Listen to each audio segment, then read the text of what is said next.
It finally happened. A free agent star player decided to take his talents to the city of brotherly love. Late into the night on June 30th, the 76ers met with Paul George at his house in LA, and as the meeting went into the early morning on July 1st, PG signed a 4-year, $212 million max contract with the Sixers. It's the first time since 2019 that a player of that caliber moved to a different team via unrestricted free agency, and it also marks a rare victory for the Sixers when it comes to free agency. The slightest feints of Paul George rumors started back to last summer, when the Sixers sent a very clear signal that they were going to free up as much salary cap space as possible to go big game hunting in the summer of 2024. And we all knew of the specific big fish president of basketball operations Daryl Morey had locked eyes on. He was very disciplined in sticking to his plan and ended up getting his guy. This type of stuff is exciting. And of course, there are questions that will need to be answered. But this signing means a lot for the Sixers on multiple levels and for multiple reasons, both on and off the court for 2024-25 and beyond. Now, before we get into the new Sixer, we should talk about the man who was able to sign the new Sixer. This summer was truly the first real offseason test for Daryl Morey during his tenure with the Sixers. An offseason where he wasn't trying to offload bad contracts because of terrible decisions made by the previous front office regime, an offseason where Morey wasn't dealing with a point guard that requested a trade, an offseason where he won't be restricted by an albatross of a contract. The books were clean.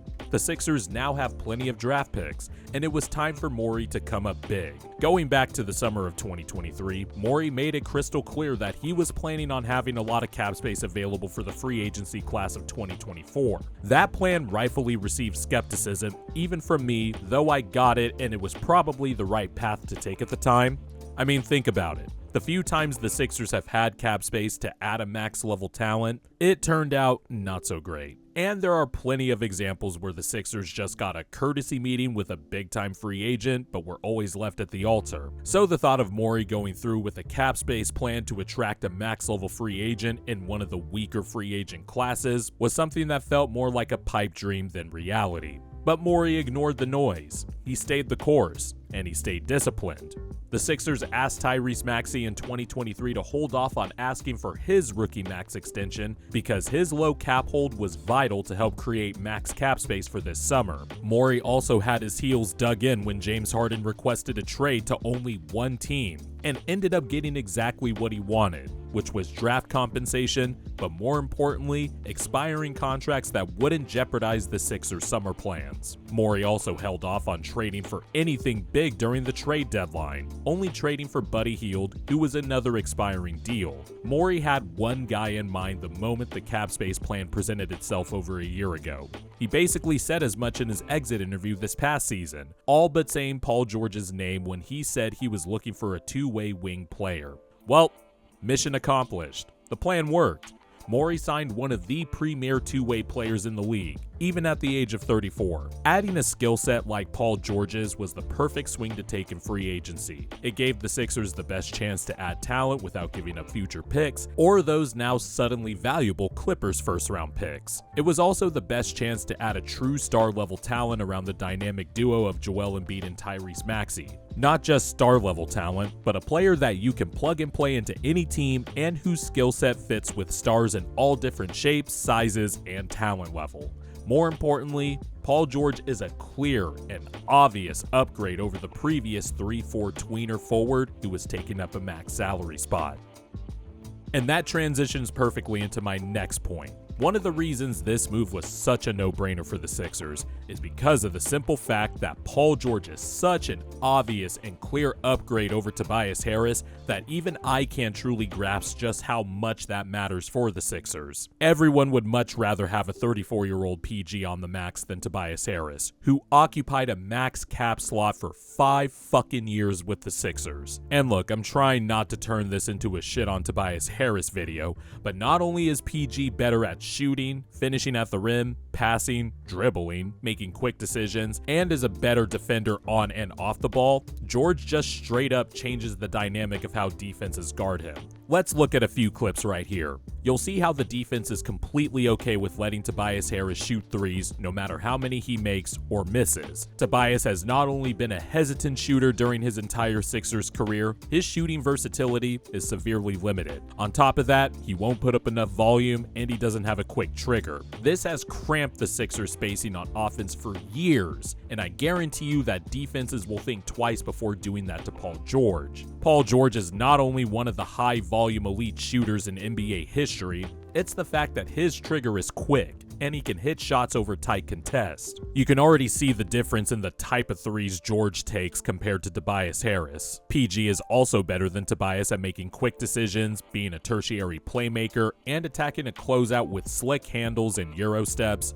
George isn't what he used to be athletically, but based on the chances Tobias Harris got playing off of Joel Embiid and Ben Simmons, or Embiid and James Harden, or Embiid and Tyrese Maxey, George is going to have plenty of space to leverage his shooting ability and craft his way to the basket, or hit sleeping defenders with backdoor cuts. People will throw Tobias's career stat line in my face, but really, the stats don't tell what a slow decision maker he was on both ends of the floor, how mechanical he was in his movements, and how getting him to shoot more threes per game to help out with the spacing was like pulling teeth. And then he would pump fake out of a three and then meander his way into a contested mid-range jumper. Couple that with the fact that Tobias's 5-year, $180 million contract he signed with the Sixers in the summer of 2019 crippled the team's ability to pivot and build a proper roster. Paul George is just an upgrade in every single possible way.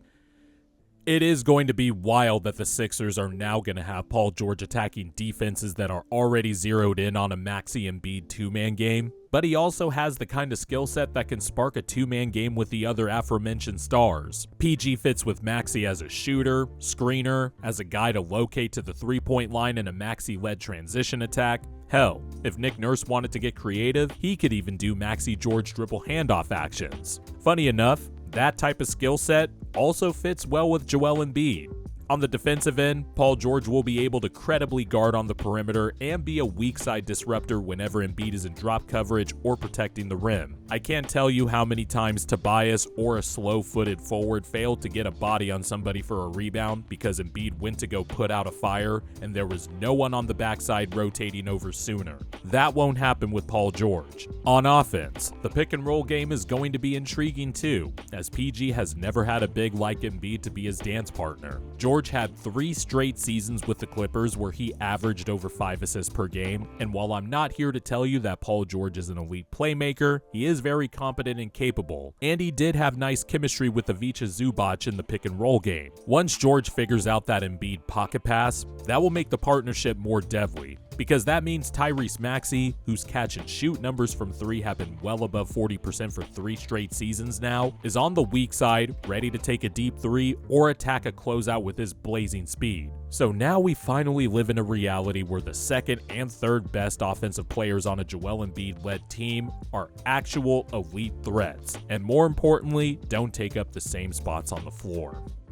I don't think we fully understand just how much it means that Joel Embiid has now 2 co-stars on the perimeter whose skill sets are hand-in-glove fits. Going from having your 2 best co-stars cramping the spacing with their lack of shooting, to then having a point guard in James Harden who really wouldn't shoot catch-and-shoot threes, to now having pure snipers that can also do multiple things offensively, is just going to make everything easier and the offense more deadly. Look at the combined 3-point attempts from Tobias Harris and Ben Simmons versus now with Tyrese Maxey and Paul George. That's nearly 16 3-point attempts per game just between your 2 best perimeter players. That's not only going to give Embiid more chances to play one-on-one with more spacing, but when the double does come, not only will it come a second or 2 later than usual, but the defender doubling will most likely be coming off of the 4th or 5th starter, which will make passing lanes wider and reads more distinguishable. I've always contended on this channel that all-time great bigs need a dynamic guard as their partner.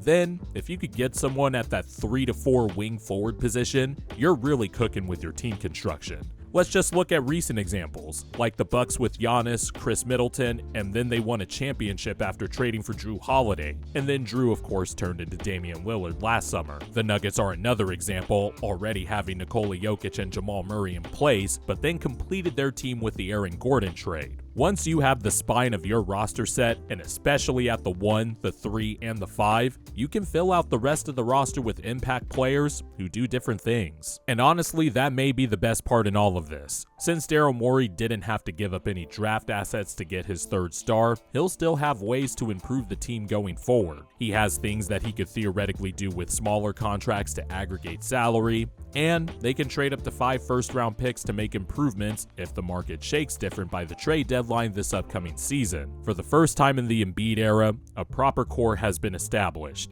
Building the right team around the big fella might have taken a bit longer than expected, and Paul George is 34, but with Embiid on your team, you have to make moves like this. Who knows what he'll look like by his mid-30s? And yes, the Sixers will still need to answer a ton of questions in the playoffs because inevitably that's going to come up, fairly so. But for the first time in 4 seasons, Morey had a clean offseason to work with, and he delivered on his plan with a masterclass of an offseason. I'm making a quick edit here because Saturday morning, the Sixers signed Caleb Martin on a steal of a contract, which adds on to the masterclass, and then Morey already nabbed players like Andre Drummond and Eric Gordon on cheap deals, brought back Kelly Oubre on a great contract, and I'm excited to see what the rookie Jared McCain does. And yes, in case you were wondering, Maxey did get his max rookie contract extension a week ago, a great reward for helping bring in PG.